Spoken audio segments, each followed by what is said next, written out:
An army of 500 strong stood on the brink of the frozen wasteland, awaiting their inevitable attack as they watched the horizon. The champion gazed proudly across his divisions of soldiers as they marched and practiced, sparred and jousted, readying for the inevitable day when the bloodthirsty forces of the Legion would turn the pure white horizon a deathly blood black. These 500 were the best of the Empire. Those soldiers who had never once fallen to the tempting offer of the Black King's Legion. Unfortunately, however, some of these brave soldiers were consumed by their own doubts and fears and had succumbed to the will of the Black King.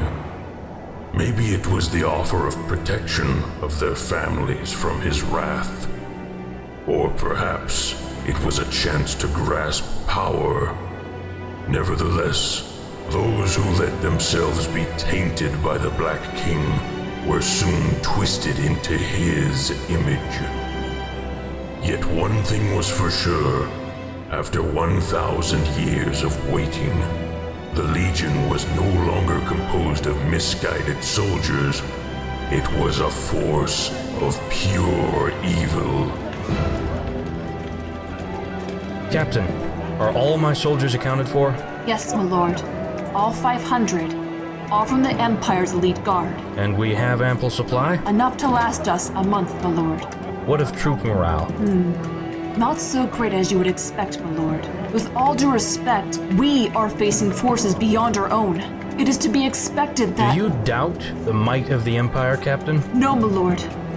But we have to face the truth. Not only are we outnumbered, but we are also fighting creatures not of this world. You are right, Captain. We must not let our pride blind our hearts. Our soldiers may be masters of the Imperial battle shield, but we simply do not have the strength to overpower our dark foe. What do you propose, my lord? Give them hope. How? I'll figure it out somehow. I have to. No matter what it takes, we must defend our home.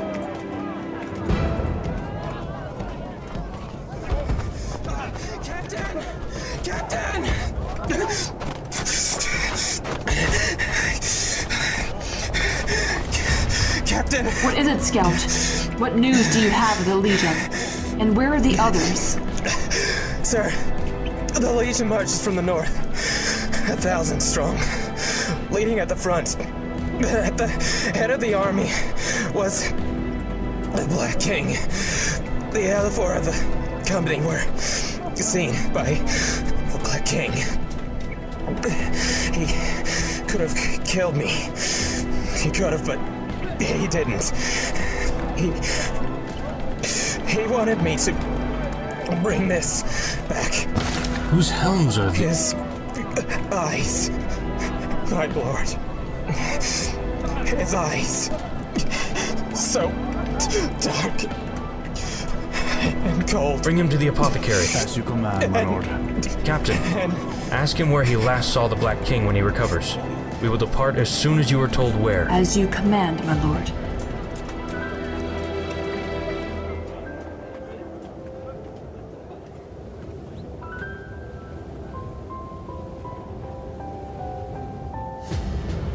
Knowing where the Black King waited for them, at the champion's command, the vanguard moved into the frozen twilight, leaving behind them their homes and loved ones, perhaps never to return. Is this the place, Captain? The one the scout spoke of? Yes, my lord. He was not kidding when he said that this place feels godless and evil. It's amazing that the Crystal Tower can still be seen here. And the Black King and his forces will come north of us. As what the scout had said, my lord. Very well. Gather the men. I have something important to say. At once, my lord. Men, assemble! The champion has wished to speak with all of you. Comrades, friends, brothers in arms, guardians of the Crystal Empire, we have amassed on this desolate plain today grim yet stalwart for far more than simple duty to a government and an emblem. No, this vanguard stands united before the dawn this morning for a cause far more worthy than self-defense. I know the fear that fills your hearts with doubt. I've felt it myself. Following the Black King is a horde of wholly evil beings, defectors from within our very ranks. None of these are true. Though these monsters may have the face of an immortal demon, beneath it is only the shell of a former guardian like yourselves. I would never doubt that your blades could slay them in one stroke. So I say to you, fellow defenders of light, fellow protectors of innocence, fellow guardians of justice, will we fall this day? Will we let the darkness and shadow consume all that is right in this world?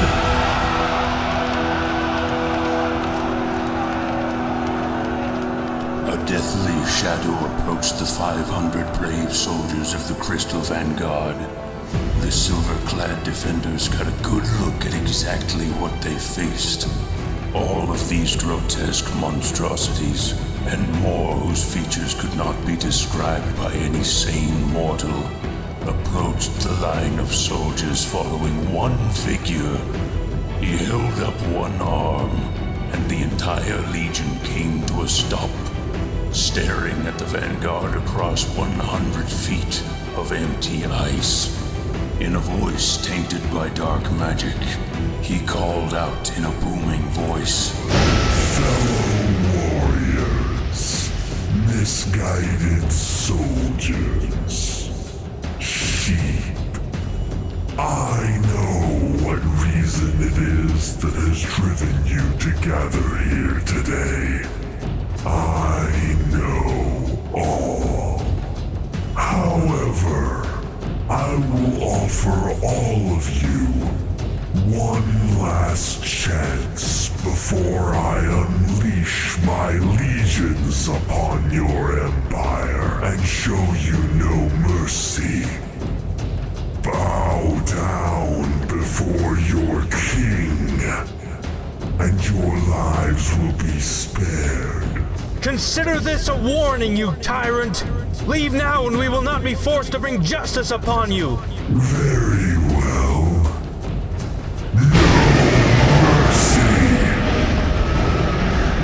and with one mighty yet terrifying growl, the Black King signaled the attack. But the champion and the protectors of the Empire stood their ground, for they had hope. The champion unsheathed his sword. All of the vanguard followed his lead. Do not be afraid of the terrors that await us, for we too have aid beyond the powers of mortals. Rather, cast away your fears and let your righteous anger ignite the flame within your heart. Remember those who have fallen by the hands of the Tyrant King. Remember those whom you protect. I say to you, heroes, avengers, champions of the Crystal Empire, onward! Onward for the Empire! The forces of light and darkness slammed into each other, forming a line of death that stretched across the plains of war. The guardians of the Empire took up his call, each screaming their own battle cry. For most, it was a name, the name of a loved one who had died under the rule of the Black King so many years ago. 500 swords swung in unison, each cleaving a different soulless body in two upon its polished blade. The once white snow, tainted with the crimson lifeblood of countless soldiers, only drew in more and more as both sides adamantly refused to give up.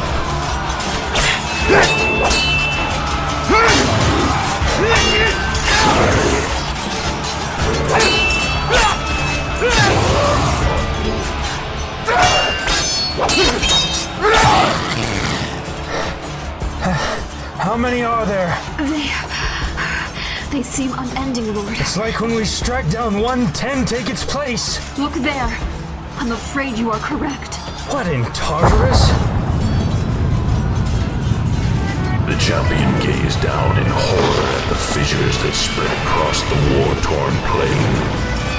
From the depths of the earth, bodies of the dead began to move again, As the Black King's poisonous magic spread over the tainted ground, the earth itself cracked open, spewing out more of the undead. The sharp claw of despair began to tear at his ever-beating heart. His vanguard did not have the numbers to drive back a never-ending horde of demons. He gazed up at the clouds, looking for a single ray of sunlight. Please, if you could aid us, we need it now.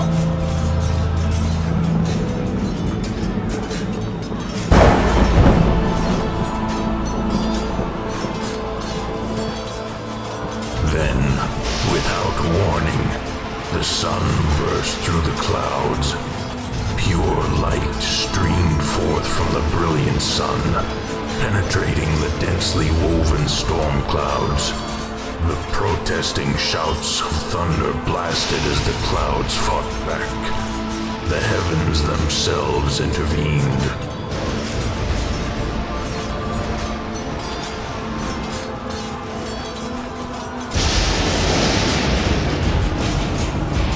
Yet the Tyrant King would have none of this. Lifting himself upon a pillar of darkness, he closed his eyes and conjured his hellish powers, raising a shimmering orb of black above his deformed head. His eyes alight with the blazing fires of rage.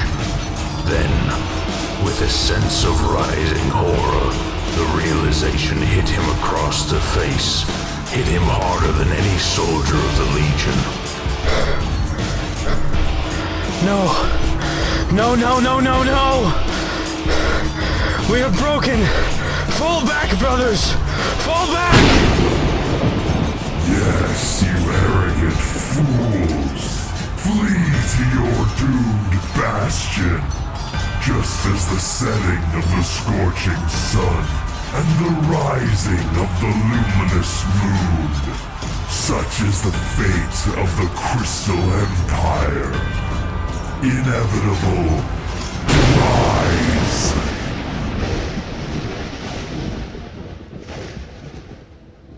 High above the Crystal Empire, hidden deep within the eye of the storm, sat the Crystal Maiden.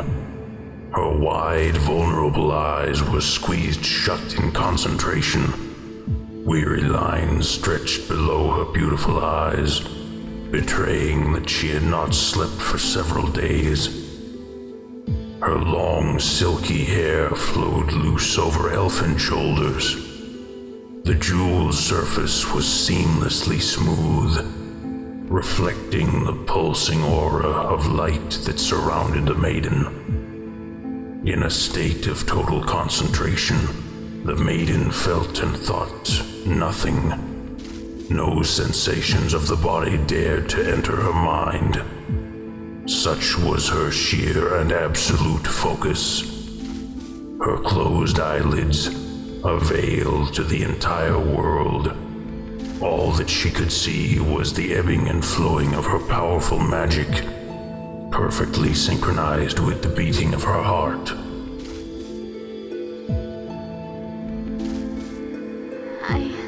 I can feel it. They are falling.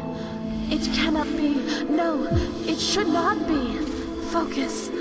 Focus. I must not fail my empire. Focus. Focus. Focus.